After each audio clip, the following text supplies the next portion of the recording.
The world had dissolved into a blinding maelstrom of ochre dust and screaming wind. In the unforgiving heart of the Arizona Territory, a lone woman fought her way back to a homestead that was little more than a memory in the storm. But then she heard it a sound that did not belong to the tempest. It was a faint human cry, nearly swallowed by the gale. Answering that sound would set in motion a chain of events spanning 2 decades, an act of compassion that would be repaid in a way no one could have ever predicted, proving that even in the harshest landscapes, the deepest debts are never truly forgotten. The year was 1873. The Arizona sun, a merciless tyrant in the sky, had been blotted out. In its place, a churning wall of sand and grit descended upon the parched earth. Abigail Finch leaned into the gale, a coarse woolen shawl wrapped tight around her head, tasting the dust that coated her teeth and stung her eyes. Every gust threatened to tear her from the reins of her stubborn mule patience, who stood with her head bowed, a statue of dusty resignation. Abigail's ranch, a modest patch of hope carved out of the unforgiving landscape by her late husband, Thomas, was only a mile away, but it might as well have been on the other side of the continent. Thomas had been gone 2 years, taken by a fever that swept through the territory like a phantom thief. He had left her with the ranch, a well that never ran dry, and a legacy of quiet determination that now felt like a lead weight in her soul. She was a botanist by passion, a rancher by necessity. Her hands, though calloused from mending fences and tilling soil, knew the delicate language of plants which ones could heal, which could nourish, and which could kill. It was this knowledge that had taken her out into the scrubland today, searching for the elusive desert marigold and creosote bush staples for her salves and tinctures. But the sky had turned on her with shocking speed, the gentle breeze twisting into a howling banshee. That's when she heard it. It wasn't the shriek of the wind or the groan of a struggling mesquite tree. It was a whimper, thin and desperate, almost lost in the chaos. Abigail froze, pulling back hard on Patience's reins. She strained her ears, convincing herself it was a trick of the wind, perhaps a coyote pup separated from its mother. She had her own survival to think of. To stop now, to wander from the faint trail back to her cabin, was to court death. But the cry came again, sharper this time, laced with an undeniable thread of human suffering. Duty, or perhaps a profound loneliness that yearned for any connection won out over fear. Tying a rope from her belt to the mule's saddle horn so they wouldn't be separated, Abigail dismounted and began to move toward the sound. One hand held up to shield her face. She stumbled through the blinding dust, her boots sinking into the shifting ground. The world was a formless, suffocating cloud. She found him curled at the base of a cluster of sandstone rocks that offered pathetic shelter.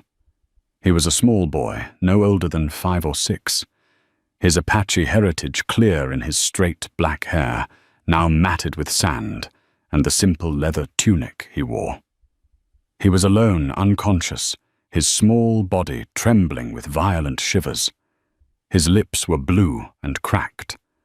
As she knelt, her botanist's eye caught the real source of his agony. His left calf was swollen to twice its normal size, the skin a terrifying patchwork of angry red and deep purple. 2 small puncture marks, the unmistakable signature of a rattlesnake, were at the center of the inflammation. The venom was already doing its work. He was dying. Panic flared in Abigail's chest, hot and sharp. The nearest doctor was in the town of Redemption, a full day's ride in good weather. In this storm, it was an impossible journey. The boy would be dead in hours. But she wasn't a doctor. She was something else. She was a woman who understood the secrets of the desert. "All right, child," she murmured, her voice rough against the wind. "All right. We're not giving up yet." Working with a frantic, desperate energy, she half dragged, half carried the boy's limp form back to her mule. Getting him onto Patience's back was a Herculean effort, his dead weight a terrible burden. She secured him with another length of rope, his head lolling against the mule's neck. Then, taking the reins, she began the agonizing trek back to her cabin, praying to a god she hadn't spoken to since Thomas died. The cabin was a sanctuary against the storm's fury. Once inside, with the door barred and the shutters latched, the world was reduced to the howl of the wind outside and the boy's shallow, ragged breaths within. She laid him gently on her own cot, his feverish skin burning to the touch. There was no time to waste. She didn't have the sophisticated antivenom a doctor might possess, but she had the desert's own pharmacy. While a kettle of precious water heated on the wood stove, Abigail rushed to her drying racks. Her fingers, deft and sure, flew over the bundled herbs. She grabbed a fistful of dried creosote leaves, known to the local tribes as a powerful blood purifier. She added desert marigold, a natural anti-inflammatory.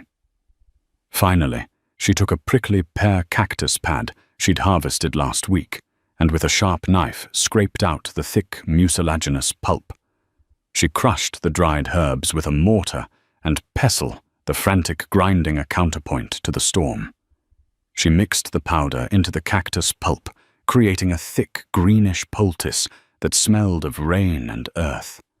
While it steeped, she took her sharpest blade and, after sterilizing it in the stove's flames, took a deep breath. Leaning over the boy, she whispered, "This will hurt. Forgive me." She made 2 small, shallow incisions over the fang marks, reopening the wound. Dark, sluggish blood beaded on the surface. She squeezed gently, trying to draw out as much of the venom-tainted fluid as she could before it traveled further. The boy moaned, a heart-wrenching sound that sliced through Abigail. Finally, she applied the warm poultice, spreading the thick paste over the entire swollen area. She wrapped his leg tightly with strips of clean cotton, torn from one of her own petticoats. The final step was forcing him to drink. She brewed a weak, bitter tea from the remaining creosote, and lifting his head, managed to trickle a few sips past his cracked lips. For the rest of that day, and through the long, howling night, Abigail sat by his side. She changed the poultice every few hours, cooled his brow with damp rags, and forced more of the bitter tea into him. She watched his chest rise and fall, each breath a victory. She spoke to him in low, soothing tones, telling him about her husband, about the stars, about the flowers that would bloom after the storm passed. She didn't know if he could hear her, but the sound of a human voice she believed was a medicine in itself. Sometime before dawn, as the wind began to lose its rage, the boy's fever broke. The violent shivers subsided into a deep, more peaceful sleep. His breathing evened out. Abigail touched his forehead. It was still warm, but the terrifying, consuming heat was gone. She slumped back in her chair, exhaustion washing over her in a wave so powerful it left her dizzy. Looking at the sleeping Apache child, a fragile life she had wrestled back from the brink, she felt the first flicker of something other than grief she had felt in 2 years. She had saved him. Now she had to figure out what to do with him. The storm broke as suddenly as it had arrived. Morning dawned clear and bright. The desert air washed clean, smelling of damp earth and creosote. The landscape, once choked with dust, was now stark and beautiful in the early light. The boy was still asleep, but his color had returned, and the swelling in his leg had noticeably receded. Abigail knew the danger had not passed entirely, But the worst was over. Her decision was already made. He belonged to his people. To keep him would be tantamount to kidnapping an act that would invite retribution she could not possibly withstand. The Chiricahua Apache territory began in the foothills of the Dragoon Mountains, less than a half-day's ride to the east. It was a dangerous journey for a lone white woman, but it was the only honorable choice. After forcing the boy, now awake but weak and disoriented, to drink some thin broth she prepared for the journey, he watched her with large dark eyes that held a mixture of fear and curiosity. He did not speak, and she did not press him. Words were unnecessary. She pointed to his leg, then to the mountains visible through the cabin window. He seemed to understand. The ride was tense. Abigail sat astride Patience, the boy seated in front of her, his small frame nestled against her for support. She held a rifle across her lap, more for appearance than any real expectation of using it. Every shadow seemed to hold a threat, every glint of sun on rock a potential observer.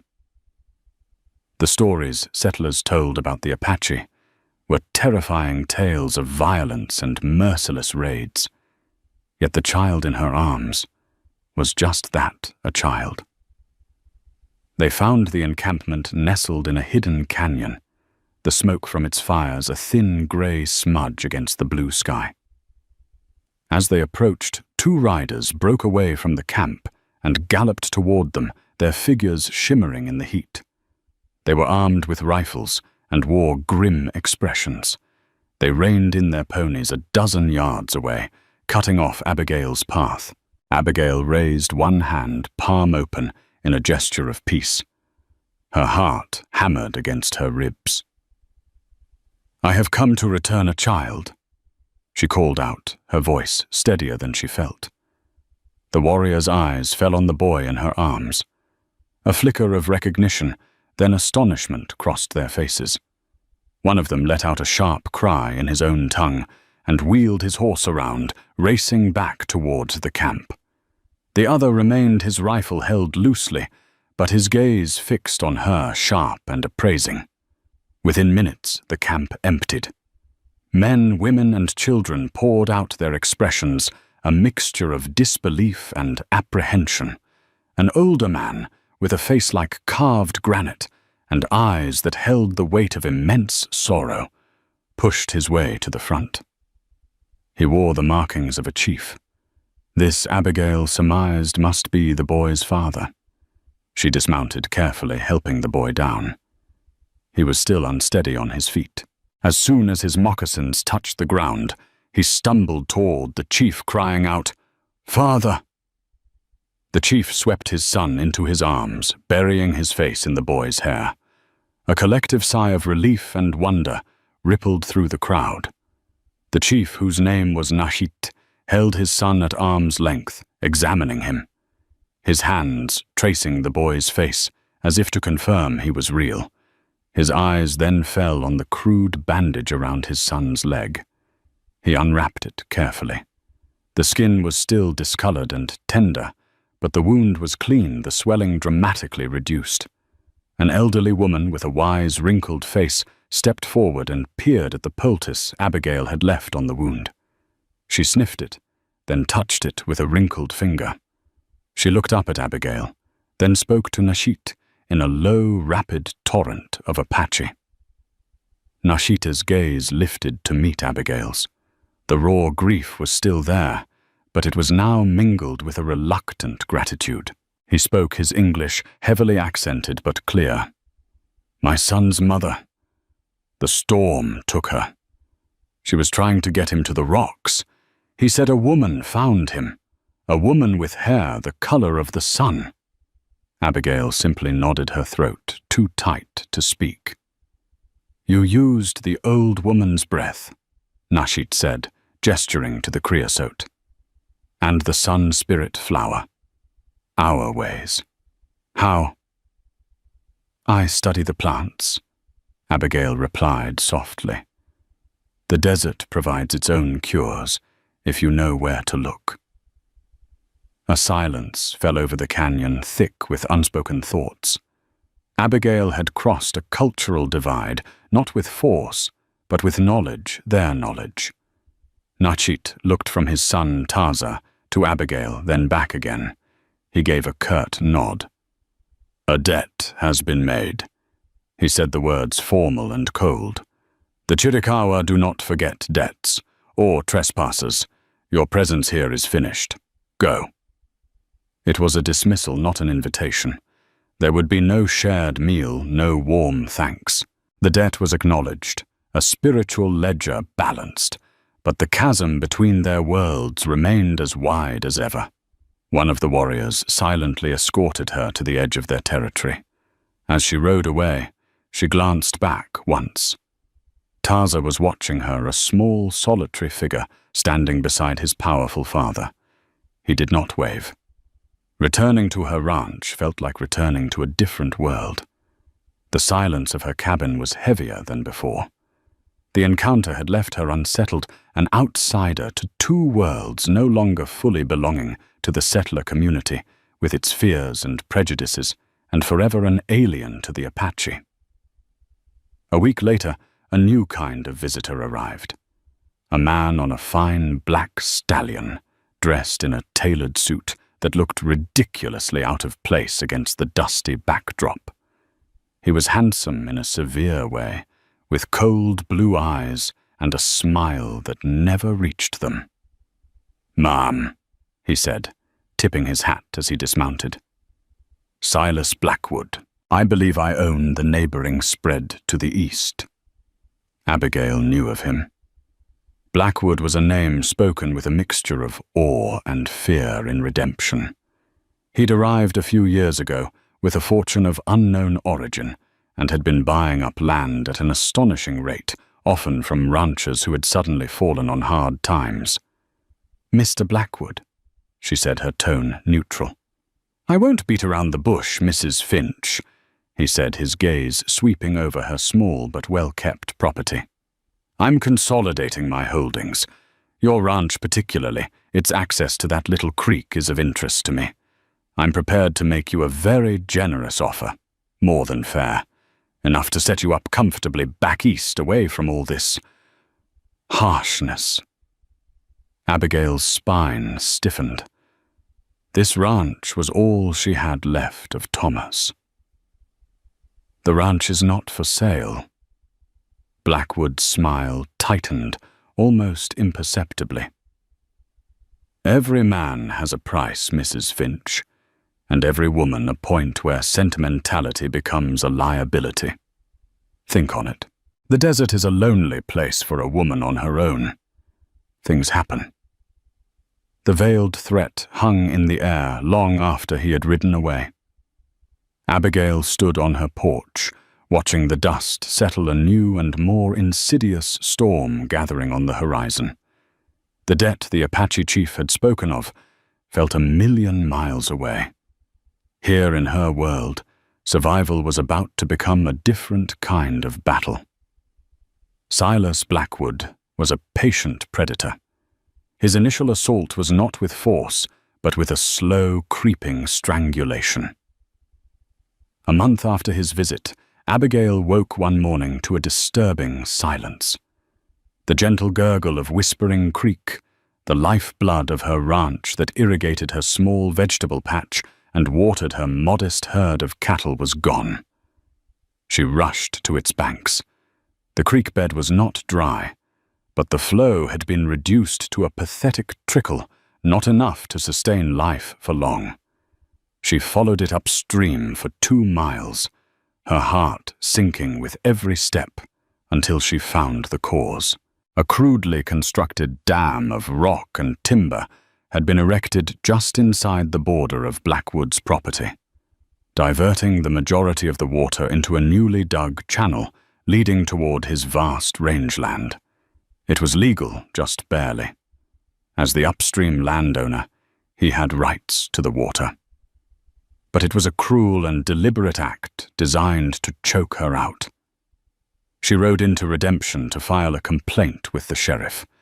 Sheriff Brody was a good man, but a weary one. He was a man whose authority was dwarfed by the sheer size of the territory he was meant to police and the power of men like Blackwood. "I hear you, Abigail," he said, polishing a pair of spectacles with a sigh. "But my hands are tied. He ain't broken the law, not technically. Water rights are a messy business. I can go and have a word with him, but—" The unspoken end of the sentence hung in the air. It won't do any good. His deputy, a surly man named Miller with shifty eyes and a perpetual sneer, made no effort to hide his disdain. "Maybe you should have taken Mr. Blackwood's offer," he drawled, leaning back in his chair. "This ain't no place for a woman alone." Abigail left the sheriff's office with a cold knot of dread in her stomach. The law was a distant concept here. Power was what mattered, and she had it none. The following weeks were a slow descent into despair. Her vegetable garden withered under the relentless sun. The leaves of her corn stalks turned brown and brittle. She spent her days hauling buckets of water from her well, a back-breaking task that yielded just enough to keep her and a few of the plants alive. Then the cattle started getting sick. It began with one, a prize heifer Thomas had been so proud of. She found it lying by the nearly dry creek, its breath coming in labored rasps, foam on its lips. Within a week, 3 more were dead. Abigail, with her knowledge of plants, recognized the signs of poison. Not snake venom, but something else. She found traces of what looked like oleander leaves, a plant not native to that immediate area scattered near the water source. Someone had deliberately poisoned her herd. Blackwood's men, a rough-looking crew, began riding the perimeter of her land, their presence a constant, silent intimidation. They never crossed the line, never spoke to her, but they were always there watching. One evening, Blackwood himself paid her another visit. He found her by the cattle graves. She'd been forced to dig, her face smudged with dirt, her spirit worn thin.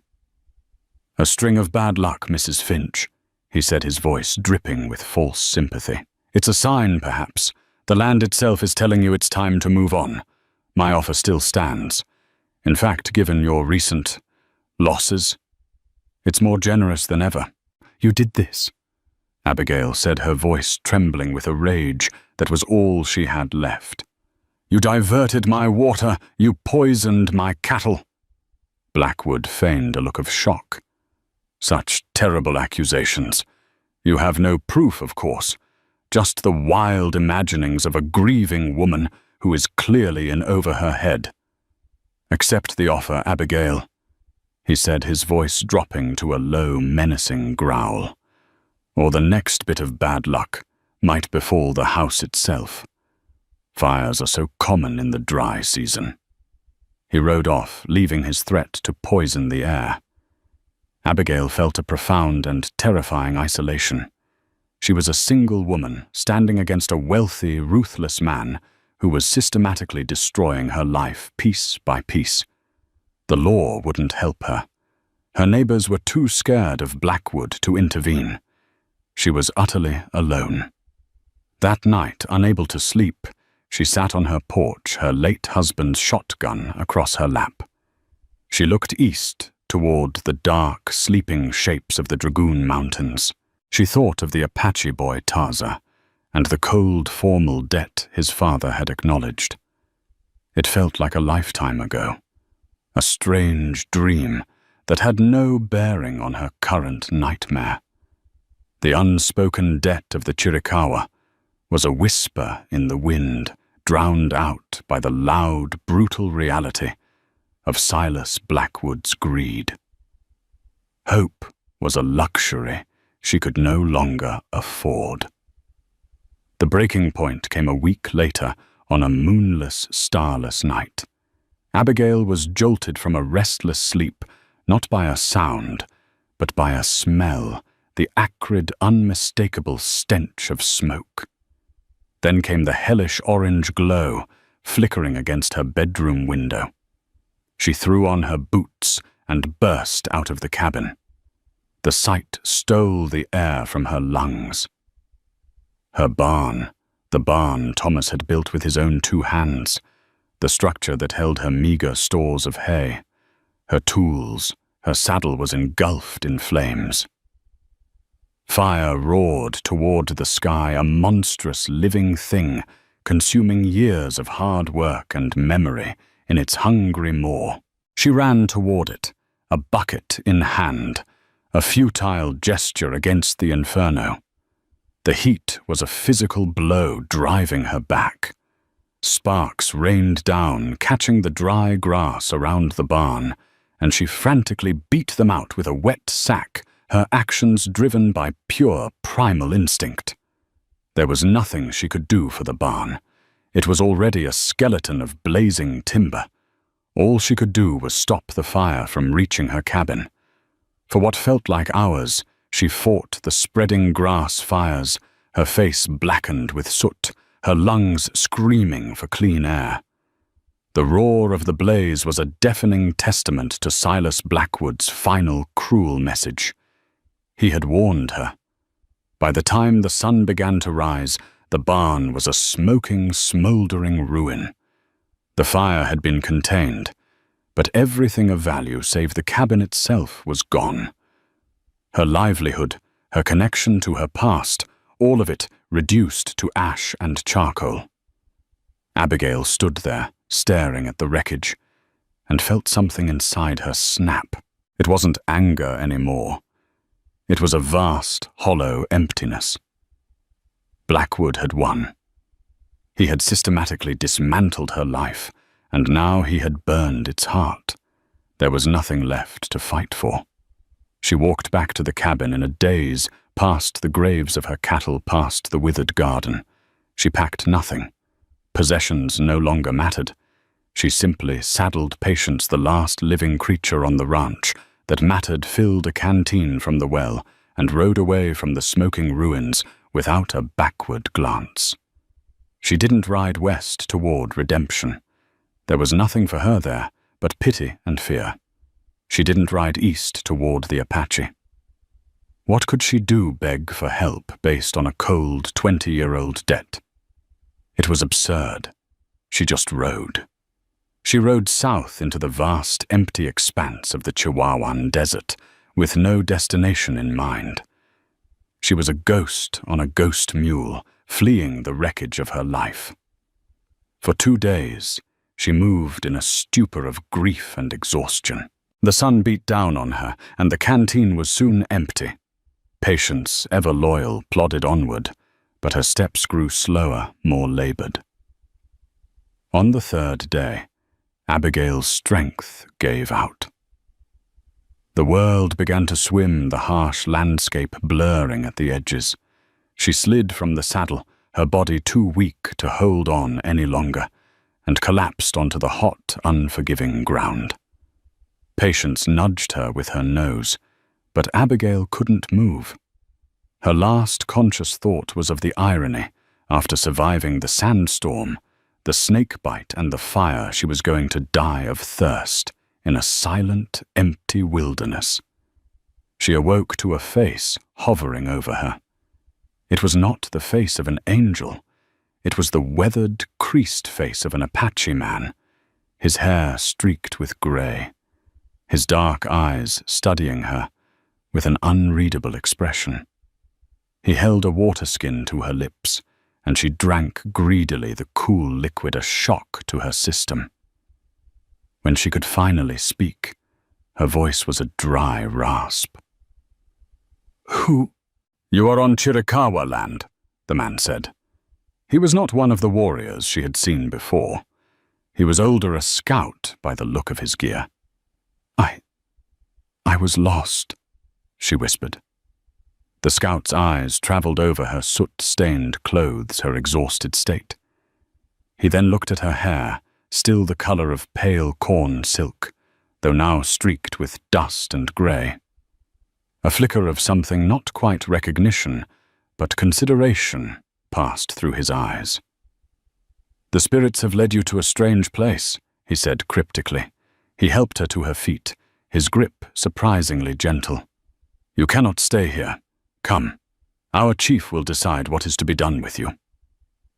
Leaning on the scout with Patience trailing behind Abigail, began a slow, stumbling journey. She had no idea where she was going or what awaited her. She had fled her own world, only to fall into the one she had been warned to avoid her entire life. As they crested a small rise, she saw an encampment below them, larger and more permanent than the one she had visited all those years ago. The scout led her into the heart of the camp. People stopped and stared, their faces a mixture of suspicion and curiosity. She was brought before a large central lodge. The scout entered, leaving her outside. A few moments later he emerged and gestured for her to enter. Taking a deep breath, Abigail stepped out of the blinding sun and into the cool dimness of the lodge. Her eyes took a moment to adjust. Several men sat in a circle, but her attention was immediately drawn to the man seated in the place of honor. He was not the aging Chief Nachite she had met before. This man was in his prime, perhaps in his late 20s, with broad shoulders and a commanding presence that filled the space. His face was stern, etched with the responsibilities of leadership, but his eyes were dark and piercingly intelligent, and on his left leg, visible just above the top of his moccasin, was a faint silvery network of scars, the ghost of a long-ago rattlesnake bite. The scout spoke in Apache, gesturing toward her. The chief listened intently, his gaze never leaving Abigail's face. When the scout finished, a heavy silence descended on the lodge. The chief rose to his feet. He was taller than she had imagined, a man radiating power and authority. He walked toward her, stopping just a few feet away. He looked at her for a long moment, a lifetime of unspoken history passing between them. Then he spoke, his voice a low, resonant baritone, his English perfect, learned from years of forced negotiations and observation. "I am told you are the woman with hair the color of the sun," he said. "The woman who understands the desert's secrets. I am Taza, and I believe a debt is owed." Abigail stared, speechless. The small, feverish boy she had pulled from the grip of a sandstorm was gone. In his place stood this man Taza, the chief of the Chiricahua Apache. The weight of 20 years of her entire struggle seemed to crash down on her at once. The world had tilted on its axis. Taza's face remained impassive, but his eyes held a depth of memory that belied his stern demeanor. He had not forgotten. He gestured for her to sit, and a space was made. Water was brought, and this time it was offered not as a necessity for a trespasser, but as a courtesy to a guest. "My father Nachite passed into the spirit world 3 winters ago." Taza explained, his voice resonating in the quiet lodge. "He spoke of you before he died. He said a debt remained unsettled, a debt of life." Abigail found her voice, though it was shaky. "I never expected repayment, Chief Taza. I did what anyone would have done." "No," Taza corrected her, his gaze unwavering. "Not anyone. In a land where my people are seen as ghosts or savages, you saw a child. You used our own medicine to save me. My father never forgot that. He taught me that a debt of honor is heavier than any stone. Tell me why you are here. Tell me why the ghost of a fire clings to you and why your spirit is broken." And so she told him. The words poured out of her, the story of Silas Blackwood, the diverted water, the poisoned cattle, the constant intimidation. She spoke of Sheriff Brody's helplessness and Deputy Miller's contempt. And finally she told him about the fire, about the smouldering ashes of her barn, and her husband's legacy. As she spoke, she did not weep. The emptiness inside her had burned past tears. She spoke with the flat, detached calm of someone who had already lost everything. The elders in the lodge listened, their faces grim. They understood the language of greed, the slow, relentless pressure the white settlers used to claim the land. When Abigail finished, a profound silence filled the lodge. It was Taza who broke it. "This man Blackwood," he said, the name sounding like a curse on his tongue. "He seeks to own the water, the Whispering Creek." "Yes," Abigail confirmed. "He wants the land for the water." Taza looked at one of the elders.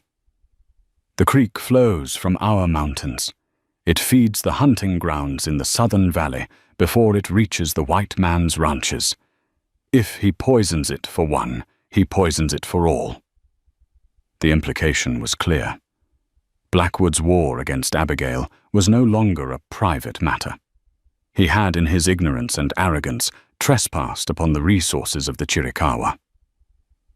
Taza stood and walked to the entrance of the lodge, looking out at the sun-drenched landscape. "For 20 years I have carried the memory of a storm, of a woman's kindness in the face of that storm. I have led my people through war and through the bitter peace of the reservations. I have learned the ways of the white man, not to become him, but to understand him. Their power comes from paper laws and deeds, and from fear." He turned back to face her, and for the first time, a flicker of something other than stern authority showed in his eyes. It was a fierce, protective fire. "They will not have your land," he said, the statement a vow, "and they will not have your spirit. Rest. Heal. The debt will be paid, not with beads or horses. It will be paid with justice." Abigail stayed in the Apache camp for 2 days. She was given a small lodge of her own, and the same elderly woman who had first recognized her poultice, whose name was Isha, tended to her. Isha brought her food and herbal teas that soothed her ragged nerves and restored her strength. For the first time in years, Abigail slept without fear. She was surrounded not by enemies, but by a quiet, powerful sense of purpose. She watched Taza as he moved through the camp. He was a leader born of 2 worlds. He possessed the ancient wisdom and ferocity of his people, but he also had a keen strategic understanding of the society that was encroaching upon them. He was not a reckless warmonger. He was a chess player.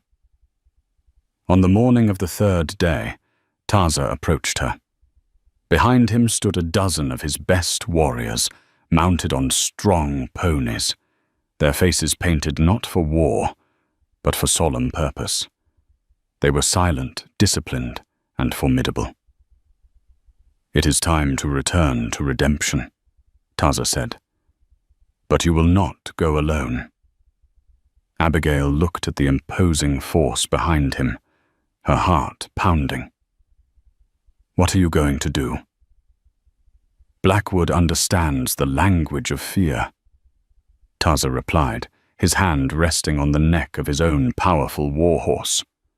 "We will speak to him in a tongue he cannot ignore, and then we will speak to the law. But this time the law will listen." He mounted his horse, a chief in full command, the faint scars on his leg, a hidden reminder of the bond that tied his past to hers. As Abigail mounted Patience, surrounded by a guard of Apache warriors, she felt a surge of hope so powerful it almost brought her to her knees. She had ridden away from her home a broken victim. She was riding back as an instrument of a justice as old and unforgiving as the desert itself. The arrival of a dozen Chiricahua warriors on the outskirts of redemption sent a shockwave of panic through the small settlement. Doors were bolted, windows shuttered. Men grabbed their rifles and peered out, their faces pale. This was the nightmare they all feared, an Apache raid. But the warriors did not raid. They did not shout or charge. Led by Taza, they took up a silent, watchful position on the rise overlooking the town. Their presence was more unnerving than any attack. It was a quiet, suffocating display of power, a declaration that the town of redemption was now under observation. Taza Abigail and two of his most trusted warriors, however, did not remain on the hill. They rode calmly down the main street. People scattered before them. They stopped not at Blackwood's ranch, but directly in front of the sheriff's office. Sheriff Brody emerged, his hand hovering nervously near his pistol. His eyes were wide with disbelief, first at the sight of the warriors on the hill, then at the sight of Abigail Finch, alive and well, riding beside the Apache chief himself. Deputy Miller appeared behind him, his usual sneer replaced by a look of pure, unadulterated fear. "Chief Taza," Brody stammered, addressing the Apache leader with a respect born of terror. "What is the meaning of this? I am here on behalf of Mrs. Finch," Taza announced, his voice carrying in the tense silence. "And on behalf of my people. An injustice has been done." He dismounted and stood before the sheriff, his stature alone a form of intimidation. Abigail dismounted and stood beside him. "This man, Silas Blackwood, has committed crimes," Taza stated plainly. "He has stolen water, poisoned livestock, and burned this woman's property to force her from her land." "Those are serious claims," Brody said, sweating under the midday sun. "But I have no proof." "Then we will provide it," Taza said. He turned to one of his warriors, who reached into a leather pouch. The warrior produced a heavy, ornate silver spur, its rowel shaped like a star. He handed it to Taza. "My scout found Mrs. Finch near death in the desert," Taza explained, holding up the spur for the sheriff to see. He backtracked her trail to the ashes of her barn. This was found in the dirt near the point of origin of the fire, dropped by a man in a hurry. Deputy Miller's eyes widened. He visibly flinched. Abigail looked from the spur to the deputy, and a cold realization dawned on her. She had seen that spur before on the boot of one of Blackwood's foremen, a man named Hank, who often rode with Miller. "Furthermore," Taza continued, his voice like cold steel, "the creek Blackwood has dammed feeds our hunting ground. The poison he used on Mrs. Finch's cattle seeps into the water table. He threatens our resources. An act against her is now an act against the Chiricahua. This is no longer a dispute over a deed. It is a violation of the treaty." The mention of the treaty changed everything. That was a federal matter. Suddenly, this wasn't about a local land squabble. It was about a potential conflict that would bring the U.S. Army to their doorstep. Sheriff Brody's face went from pale to ashen. At that moment, Silas Blackwood himself came striding down the street, flanked by two of his hired guns. He had seen the warriors, and had come to confront what he assumed was a simple shakedown. "What in God's name is this, Brody?" Blackwood bellowed. "Get these savages out of my town!" His eyes fell on Abigail, and a look of venomous fury crossed his face. You should have died in the desert." "She didn't," Taza said, stepping forward. "And now you will answer for your crimes." He held up the spur. "I believe this belongs to one of your men, the one who likes to play with fire." Blackwood's arrogant demeanor faltered. He glanced at Deputy Miller, who refused to meet his gaze.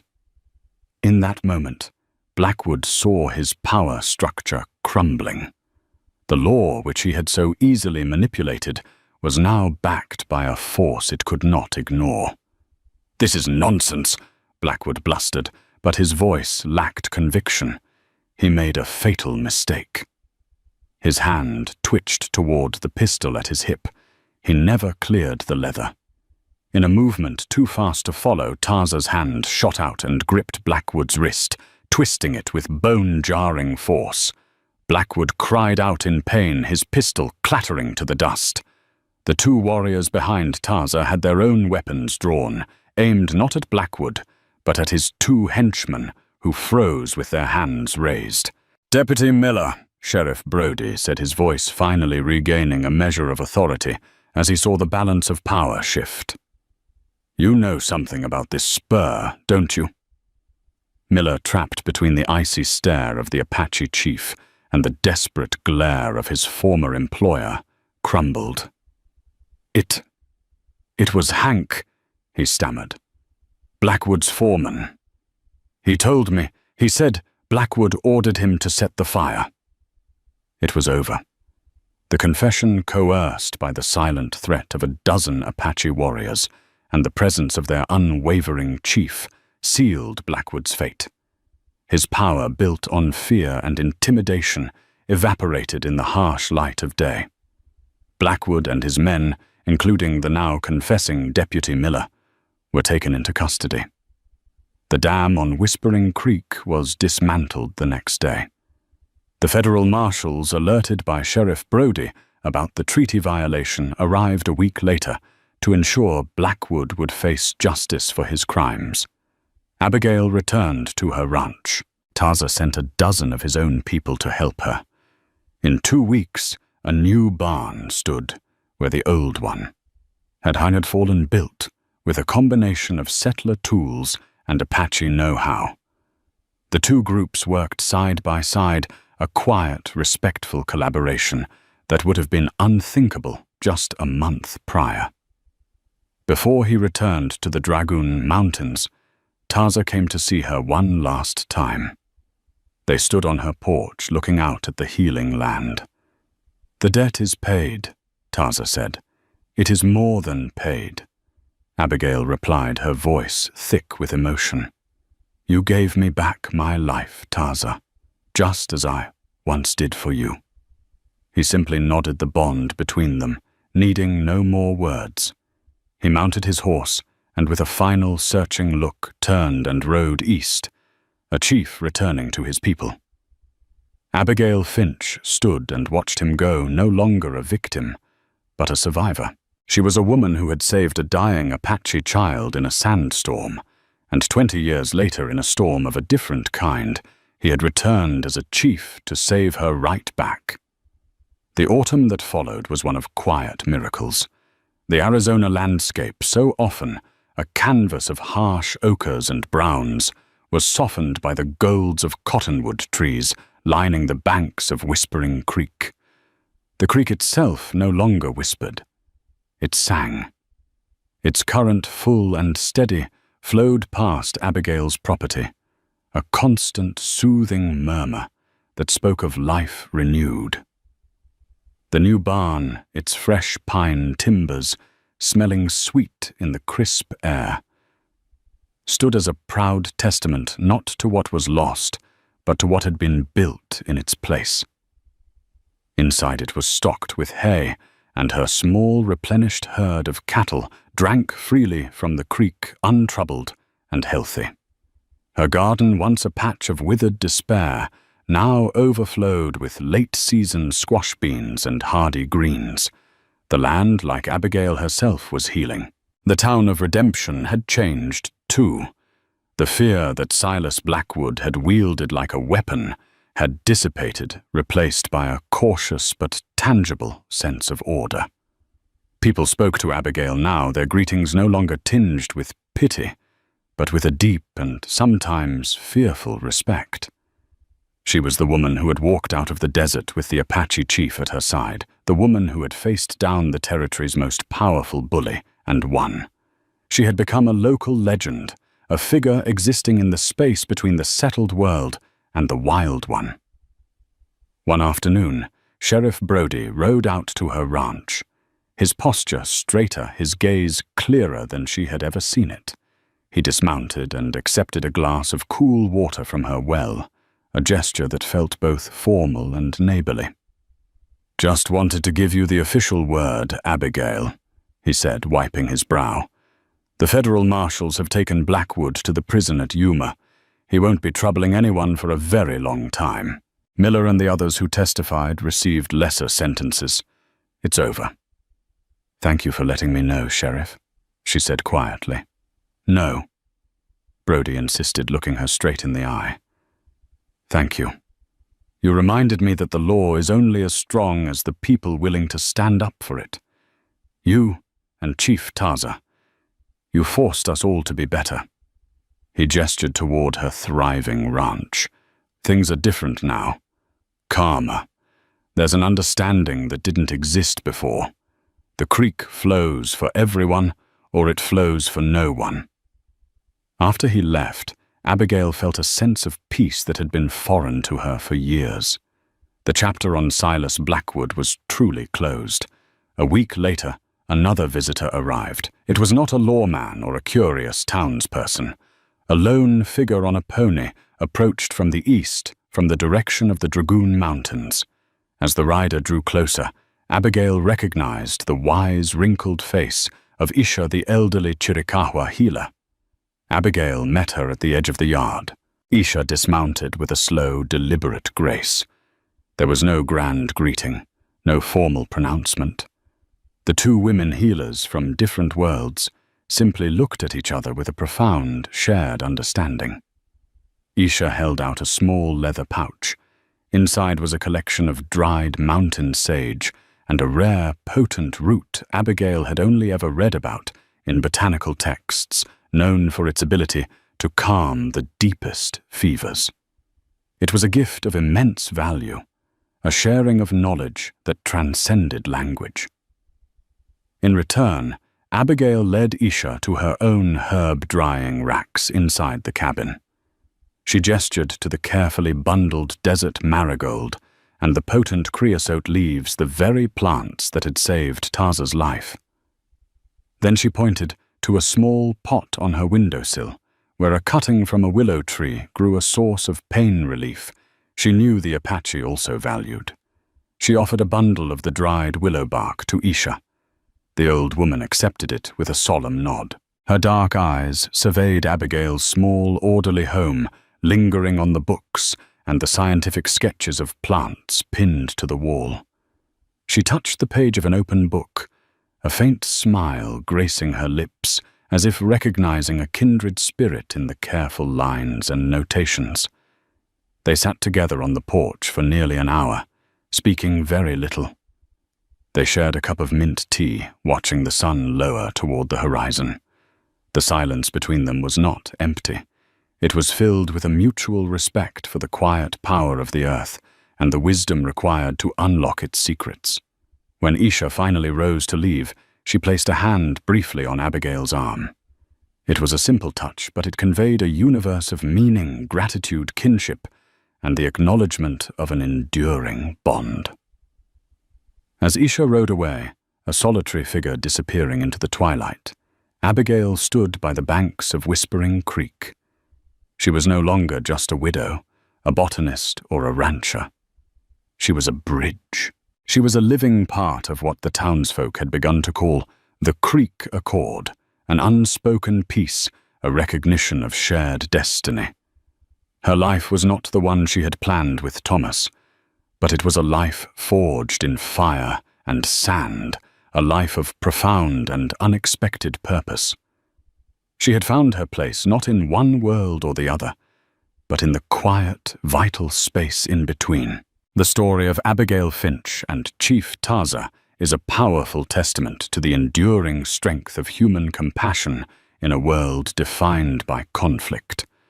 It's a reminder that a single act of kindness offered without expectation of reward can ripple through time and return as a tidal wave of justice. Their journey shows us that true strength isn't found in fences or firearms, but in the bridges we build between worlds, and that honor once given is a debt that is never forgotten.